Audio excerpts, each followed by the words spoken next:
يا مساء الفل يا شباب، ان شاء الله تكونوا بخير. كنت نزلت بوست على الفيسبوك ونزلت في بوست على لينكد ان، وكنت بقول ان احنا ان شاء الله النهارده هنرفع الابليكيشن بتاعنا على امازون. خليني بس اقول لك الاول ان انا لما بصيت على الكومنتات ولقيت كلام الناس غريب، فانا برضو يعني ايه، عايز اعرف الناس الدور بتاعنا ايه كشغل، يعني احنا شغالين ايه. عايز اعرف الناس لان كتير قوي لسه داخل الكليه جديد وما يعرفش هو دوره ايه، او ما اشتغلش قبل كده على مشاريع حقيقيه، وحتى فلوس ما يعرفش مرتباته وما يعرفش ازاي بيحدد فلوس يعني داخلين الشغلانه، خدنا الكورس وخلاص ما بنعملش حاجه تانية، وده غلط. احنا مش عارفين دورنا ايه ودور العميل ايه. خليني ابدا معاك بدورك انت ايه.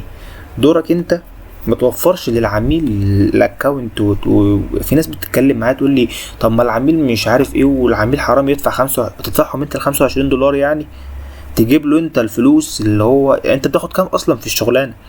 يعني احنا دلوقتي في مصر صعب قوي لما تلاقي حد يدفع $200، و$200 ده 10000 جنيه. 10000 جنيه ما تجيبش موبايل تشتغل بيه، تعرض عليه شغلك، تشتغل بيه في عمليه الديباج. ما تجيبش موبايل بس يعني مش عارف يجيب لك موبايل 8 رام ولا لا. ودلوقتي عشان تشغل اقل ابلكيشن مع الشغل ممكن يسحب معاك جامد قوي في الرامات، وعايز ضغط عالي ومش عارف ايه والكلام ده، هتدفعهم له انت. طب دلوقتي انت محتاج 20 تيستر. انا بقول لك من واقع الشغل، ال20 تيستر دول دلوقتي معمول لهم جروبات ومش عارف ايه، بياخدوا $100 في الابلكيشن عشان يخلي عنده الابلكيشن لمدة 14 يوم. تشيلهم انت ليه عن العميل؟ انت واخد كام اصلا في الشغلانه؟ فتبقى فاهم دورك انت. مش دورك انك توفر الاكونت للعميل ولا استضافه والحاجات دي، لا مش دورك خالص. دور العميل هو اللي يوفر الحاجات دي. دورك تعمل الكود، حتى لو مش معاه ديزاين اعمل له انت ديزاين وحاسبه عليه، ما تسيبش حاجه ما تحاسبوش عليها في الاول. ممكن تسيب له حته، تسيب له مش عارف حاجه جوه شغلك، حاجه انت ممكن يعني تعمل له حاجه زياده، تركيزه زياده من عندك. انما اوعى تضيع حقك وحق زمايلك في الشغلانه. ليه؟ انت بترخص سعرك، وهنبقى زي شغلانات كتيره اهو في البلد، عددنا كتير، المتميزين فينا قليل. حتى الناس دلوقتي بتشتكي ان احنا في فلاتر عددنا كبير قوي مش لاقيين شغل. ما هو مش لاقيين شغل عشان الفكره دي.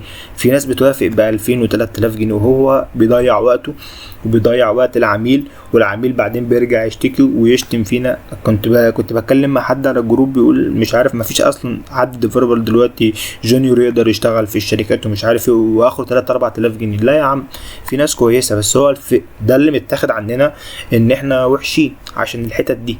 الناس اللي بترخص سعرها، الناس اللي مش عارفه دورها ايه. انت دخلت مجال جديد، اعرف دورك ايه بالظبط وتعلم على اساس كده. هو احنا مش كورس بناخده ونمشي. حتى الكورس ما بيديكش كل حاجه. الكورس ولا بيديك ازاي تتعامل مع الميموري، ازاي تشتغل في الحته دي، ازاي الابلكيشن ما يعملش لود جامد، ازاي تسيب اجزاء معينه ما تحملهاش دلوقتي وتخليها تحمل بعدين، يمكن اليوزر مش عايزها، ما تعملش لود على النت وما تعملش لود على الميموري. حاجات كتير قوي ما بتاخدهاش في الكورس. هي شغلانه على بعضها، باكج بتاخدها، ما بتاخدش كورس لوحده. تبقى عارف دورك ايه. نقفل دور الراجل اللي هو الديفلوبر. تعالى بقول لك على حاجه تانية. امتى تستخدم امازون؟ تستخدم امازون لو انت راجل لسه جديد في الشغل، عايز تعرض شغلك، وتقريبا معظمنا جديد. راجل عايز يعرض شغل، عايز يوري الناس الشغل بتاعه، عايز ينجز مصلحة، مش هيستنى اللي يدفع ال25. معيش فلوس، انا بدفع $25 دلوقتي، انا لسه ما جبت الشغل، عايز اوري الناس بس ان انا حد شاطر.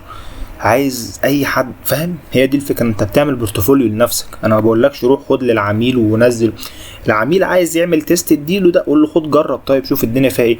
واحدة واحدة مع بعض ان شاء الله الموضوع ممكن يتشهر، وكلنا نبقى بننزلين بعد كده امازون ستور عشان نجرب اي ابلكيشن اندرويد. كلنا هنبقى ماشيين بالطريقه دي بعد كده لما تتعرف ان دي طريقه تيست، ان كلنا يا جماعه اي حد عايز كذا لازم يعمل 1 2 3. خلاص اتعرفت. بدل ما كلنا بنروح لجوجل وندفع $25 حرام على الفاضي. يعني انا شايف ان هو في ظل الظروف اللي احنا فيها على الفاضي هتروح تجيب تيستر بقى ومش عارف ايه. طيب كده قفلنا نقطه رقم 2. نقطه رقم 3، افضل حل عشان تستخدم جوجل، او الحاجه الوحيده انا هضم لك دلوقتي امتى جوجل وخدعه جوجل مع بعض. امتى جوجل؟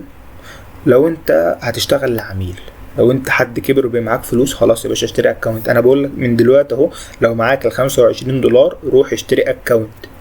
معاك $25 روح اشتري اكونت وهقول لك تعمل بيهم ايه. اشتريت الاكونت دلوقتي، هتروح تشوف حد معاه اكونت قديم، حته مهمه، هتروح تشوف حد معاه اكونت قديم وتقول له ارفع عندك الابليكيشن. هياخد منك حوالي 500 جنيه او اقل، يعني هو رفع الابليكيشن ده سعره قليل مش غالي. وبعد ما يرفع عنده الابليكيشن هو هيعدي جزئيه ال20 تيستر. مش هو الاكونتات القديمه ما فيهاش التيستر، الاكونتات الجديده هي اللي فيها موضوع التيست ده. فانت في الاكونتات القديمه بيرفع الابليكيشن وتقول له اول ما الابليكيشن يترفع ابعت الابليكيشن عندي على الاكونت بتاعي. سهله اهي، رفع عنده هو، خدته انت عندك، خلاص احنا كده عدينا الخدعه، كده احنا عملنا الخدعه، لغينا جزئيه الايه التيست اللي في النص. دي حاجه جايبها لك من جوه قوي، من ايه، من الشغل. دي بعملها مع العميل اللي هو ايه هيدفع وجدع وعايز يشتغل وعميلي من زمان، مش اي عميل. لان في حاجات زي كده مع الوقت بتضيع وبتبهدل الدنيا في الوقت، بتبقى اكنها ايه حاجه مطلوبه الزامي، مع انها هي حركه مننا توفير لوقت العميل وحركه جدعانه معاه. يعني انا لو عايز اشتغل معاه شغل صح همشيه 1 2 3 زي ما بنقول. انما انا لو عميل قديم معايا وعارفين بعض فبحاول اشتغل معاه بالطريقه دي. فانت الخدعه دي كويسه، ما تحاولش تشتري اكونت قديم، حرام تشتري اكونت قديم ب$800 واسعار غريبه. لا، انت شوف حد عنده اكونت، خد 500 جنيه، ارفع الابليكيشن، ابعت لي الابليكيشن على الاكونت بتاعي، انت كده خلصت الجزئيه بتاعتك. في المستقبل بقى الدنيا بتبقى اصعب. دلوقتي امازون سهل فري شغال كويس، بس ممكن في لحظه تلاقيه بقى غالي بفلوس. واحده واحده هيقول لك انا عايز تستر زي جوجل.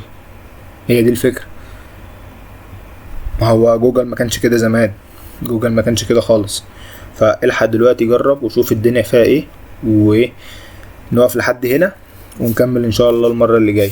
الحته النظري دي والله العظيم مهمه جدا جدا جدا، ما تعديهاش وتروح تخش على الجزء العملي. هو اصلا الجزء العملي لو اي حد مش محتاج ديفلوبر يعمله، يعني هو العميل ممكن يرفع الشغل بتاعه، لان انت اصلا بتمشي على خطوات معينه ما فيهاش افكار، زيك كأنك بتعمل اكونت على اي حته في الدنيا.